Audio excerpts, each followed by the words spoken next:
नमस्कार दोस्तों। पुराने समय की बात है। एक गांव में एक किसान और उसकी पत्नी रहते थे। शादी के 10 साल बाद भी उन्हें कोई संतान न हुई। घर सूना सूना सा। किसान और उसकी पत्नी को काटने को दौड़ता था। दिन रात भगवान से संतान प्राप्ति की प्रार्थना करते रहते थे। एक दिन की बात है, किसान अपने खेत में बाजरे की फसल की कटाई कर रहा था। अचानक उसके सामने एक कचरी की बेल आ गई। कचरी एक खरबूजे की किस्म का एक छोटा सा फल होता है। यह खरबूजे की तरह बेल पर लगती है। खरबूजे की तुलना में कचरी छोटी होती है, बीजों से भरी, मगर तासीर से गर्म होती है। अधिकतर यह रेतीली जमीन पर पाई जाती है। देहाती लोग इसकी चटनी भी बनाते हैं। किसान ने जब बेल को उलट पुलट कर देखा तो उस पर बहुत सी कचरी लगी थी। किसान ने सोचा, इनकी तो कल के लिए पत्नी से चटनी बनवाऊं, बड़ी ही स्वादिष्ट लगेगी। शाम को थका हारा घर पहुंचा तो अपनी पत्नी को आवाज लगाई, अरे भाग्यवान, कहाँ हो? घरवाली दौड़कर आई और बोली, क्या बात है? किसान ने उसे कचरियां पकड़ाते हुए कहा, जब तुम रोटियां लेकर कल खेतों में आओ तो इन कचरियों की चटनी बनाकर लाना। पत्नी उन्हें लेकर अंदर चली गई।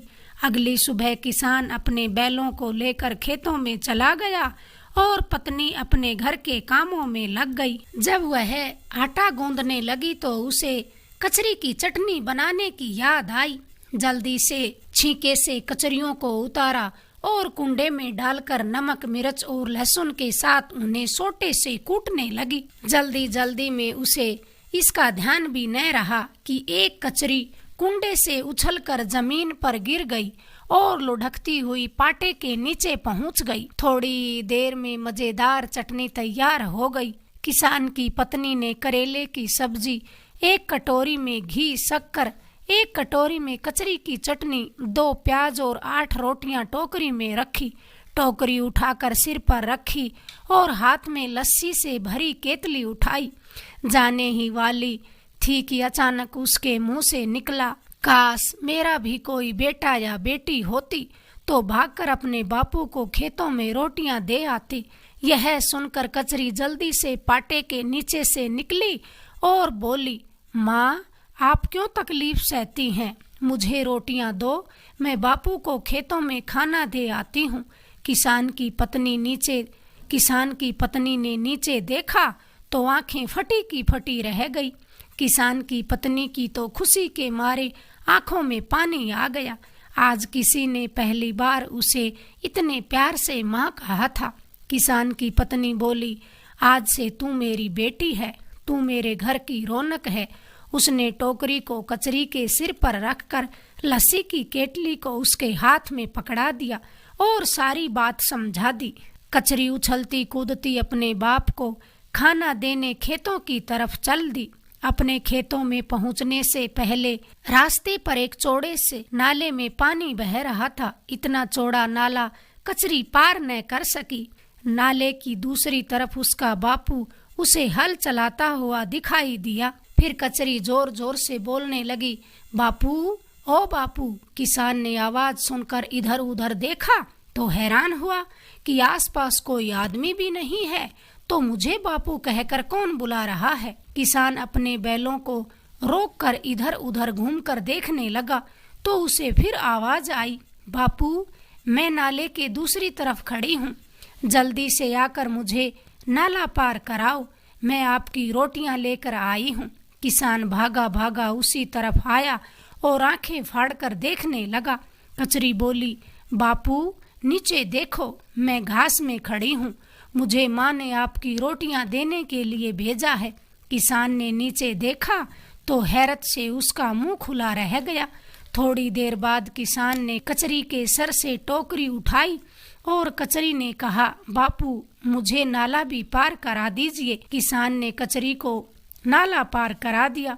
कचरी खुशी खुशी उछलती कूदती अपने बापू के साथ खेतों में आ गई। किसान ने खाना खाया और फिर से हल जोत दिया। कचरी बोली, बापू, आप आराम करें, मैं आपकी जगह हल चलाती हूँ। किसान बोला, अरे ये तुम्हारे बस की बात नहीं है। कचरी बोली, बापू मैं सब कर सकती हूँ, चाहे कैसा भी काम हो। फिर किसान ने कहा, बैलों ने अगर तुम पर गोबर कर दिया तो तुम्हारा क्या होगा? कचरी बोली, जब बैल गोबर करने लगेंगे तो मैं दाएं बाएं हो जाऊंगी। अब किसान तो शीशम के पेड़ की छांव में आराम करने बैठ गया और कचरी बड़े चाव से बैलों को हाँकने लगी। बैल चलने लगे और कचरी जमीन जोतने लगी। इतने में दोनों बैलों ने एक साथ गोबर कर दिया। कचरी न दाएं जा सकी और न बाएं जा सकी। गोबर कचरी के ऊपर आ गिरा। कचरी सिर से पैरों तक गोबर से ढक गई। गोबर से निकलने के लिए उसने खूब आवाजें लगाई, मगर किसान के कानों तक उसकी आवाज न पहुंच सकी। इतने में राजा शिकार खेलता हुआ वहां से गुजरा तो उसके आदेश से सिपाहियों ने कचरी के बाप को पकड़ लिया। किसान ने अपना गुनाह पूछा तो उसे बताया गया कि तुम जिस जमीन पर खेती करते हो यह कब की राजा के अधीन हो चुकी है। राजा ने फिर कहा कि तुम्हारी हिम्मत कैसे हुई सरकारी जमीन पर हल चलाने की। सिपाहियों ने अब बैलों को भी पकड़ लिया। किसान और उसके बैलों को पकड़कर अपने साथ ले गए। कचरी चीखती चिल्लाती रही, थक हार कर वह बैठ गई। उसे पता ही न चला कि उसके बाप के साथ क्या हो रहा है। कुछ देर बाद वहां से एक राहगीर आया तो उसे कुछ आवाजें सुनाई दी, जैसे कोई कह रहा हो, मुझे निकालो। राहगीर के कान खड़े हो गए। वह रुक गया। फिर दोबारा से उसे वही आवाजें सुनाई दी तो राहगीर ने पुकारा, कौन है? जवाब में आवाज आई, मैं कचरी गोबर तले दबी हूँ, कृपया करके मुझे यहाँ से निकालो। राहगीर ने गोबर को एक तरफ हटाया तो सामने कचरी को पाया। कचरी बाहर निकली, अपने खेतों में अपनी नजर दौड़ाई, मगर बाप उसे नजर न आया। फिर कचरी ने राहगीर से पूछा, यहाँ शीशम तले मेरा बाप आराम कर रहा था, कहाँ गया? पहले तो राहगीर हैरान हुआ, फिर कहा, उसे तो राजा के सिपाही पकड़ कर ले गए। कचरी कहने लगी, मेरे बाप ने उनका क्या बुरा किया है? राहगीर ने कहा, वह राजा है, किसी के साथ कुछ भी कर सकता है। मन चाहे तो बिना गुनाह किए फांसी दे दे और मन चाहे तो गाली सुनकर भी इनाम दे दे। कचरी अब अपने बाप को छुड़ाने के लिए चल पड़ी। कचरी ने थोड़ा चलकर सोचा कि इतना लंबा रास्ता कैसे तय करेगी। अचानक उसे एक आग का पौधा दिखाई दिया। कचरी के दिमाग में एक उपाय आया। उसने जल्दी से आग के एक मोटे हरे पत्ते से छोटी सी गाड़ी बनाई। अब कचरी के सामने मुश्किल ये आई कि अब गाड़ी के आगे किसे जोता जाए। सोचते सोचते कचरी को चूहे का ख्याल आया। कचरी भागी भागी चूहे के बिल के पास गई और आवाज लगाई। चूहा बिल से बाहर आया और पूछा, क्या बात है बहन? कचरी ने अपनी समस्या बताई। चूहे ने कहा, अरे ये भी कोई बात है, मुझे अपनी गाड़ी के आगे जोत लो। इतने में दूसरा चूहा भी वहां आया और गाड़ी के आगे जुतने को तैयार हो गया। कचरी ने दोनों चूहों को अपनी गाड़ी के आगे जोता और चल पड़ी अपने बापू को छुड़ाने। खेतों खलिहानों को पार करती एक वन में पहुंची तो एक पेड़ की छांव में गीदड़ और बिल्ला बातें कर रहे थे। जब कचरी अपनी गाड़ी के साथ वहां से गुजरी तो गीदड़ ने पूछा, अरे कचरी बहन कहाँ जा रही हो? कचरी ने जवाब दिया, अखदी मैनू गड्डी बनाई, दो चमूने जोते, बाप नू छुड़ावन चली, चढ़ तू भी उत्ते। बिल्ला और गीदड़ दोनों छलांग लगाकर कचरी की गाड़ी में बैठ लिए। थोड़ी दूरी पर एक भेड़िया दिखाई दिया तो उसने भी पूछा, कचरी कहाँ जा रही हो? कचरी बोली, अकदी मैनू गड्डी बनाई, दो चमूने जूते, बापू ने छुड़ावन चली, चढ़ तू भी उत्ते। भेड़िया भी छलांग लगाकर कचरी की गाड़ी में सवार हो गया और आगे बढ़े तो झाड़ियों से शेर निकला।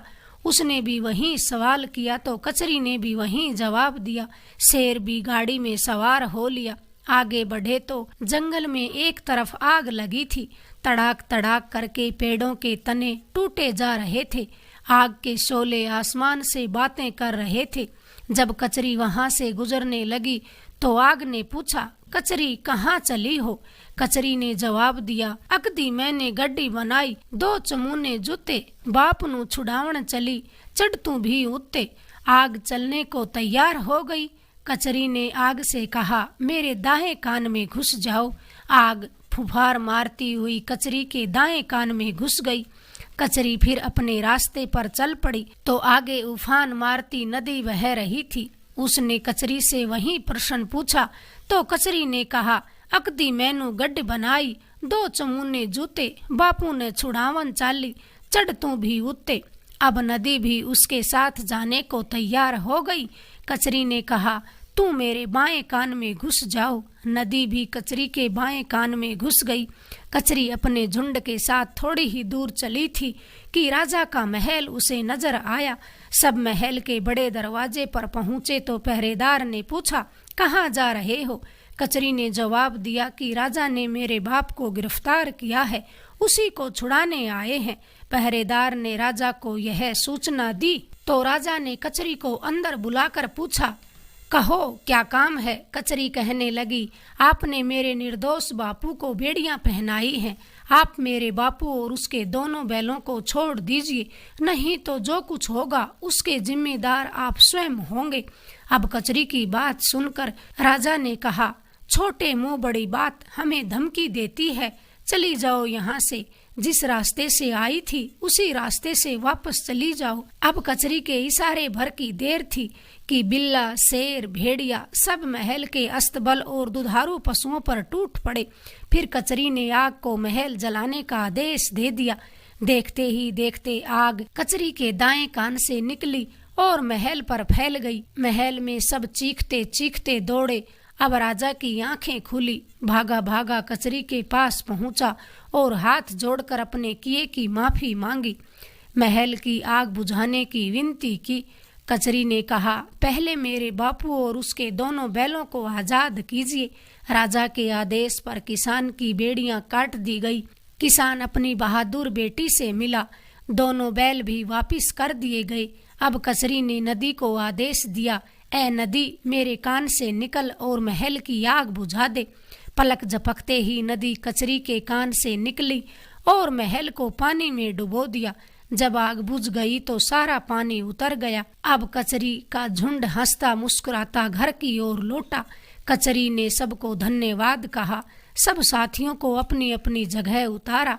जब कचरी अपने बापू के साथ घर पहुंची तो उसकी माँ घर की दहलीज पर बैठी उनका इंतजार कर रही थी। जब उसे सारी बात पता चली तो उसने अपनी बेटी कचरी को छाती से लगा लिया और आंखों से झरझर आंसू बहने लगे। अगर आपको हमारी ये कहानी पसंद आई, प्लीज़ हमारे चैनल को लाइक करें, शेयर करें, सब्सक्राइब करें। धन्यवाद दोस्तों।